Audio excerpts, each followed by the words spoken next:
Jalgaon MIDC पोलिसांची मोठी कारवाई। घरकाम करणाऱ्या महिलेसह साथीदार जेरबंद।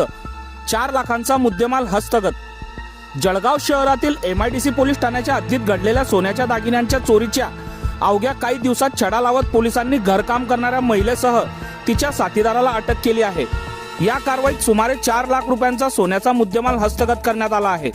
फिर्यादी सुधा रघुनाथ कावरा राहणार लेक साइड रेसिडेन्सी जळगाव यांच्या घरातून तसेच शेजारी राहणाऱ्या तेजल पियुष संचेती यांच्या घरातून सोन्याचे दागिने चोरी गेल्याची घटना उघडकीस आली होती। या प्रकरणी MIDC पोलीस ठाण्यात गुन्हा दाखल करण्यात आला होता।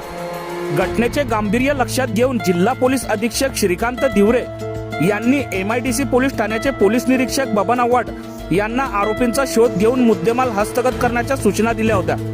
त्यानुसार गुन्हे शोध पथकाने गोपनीय माहिती व तांत्रिक विश्लेषणाच्या आधारे तपासाची चक्रे वेगाने फिरवली। तपास दरम्यान घरकाम करणारी महिला समताबाई धर्मराज दांडेकर वय वर्ष 41 मूळ राहणार धारणी जिल्हा अमरावती सध्या राहणार रामेश्वर कॉलनी जळगाव हिच्यावर संशय बाळवला। चौकशीत तिने आपल्या साथीदार धर्मराज हरिसिंग मीना वय 28 राहणार ग्राम पिंपराई गौंजब सौदा जिल्हा विदिशा मध्य प्रदेश याच्या मदतीने चोरी केल्याची कबुली दिली। पोलिसांनी दोन्ही आरोपींना ताब्यात घेत त्यांच्याकडून चोरीस गेलेले दागिने जप्त केले। 22.10 ग्रॅम वजनाचा सोन्याचा नेकलेस किंमत अंदाजे 3 लाख रुपये, 1.64 ग्रॅम वजनाची सोन्याचे कानातले किंमत अंदाजे 1 लाख रुपये असा एकूण 4 लाख रुपयांचा मुद्देमाल हस्तगत करण्यात आला आहे।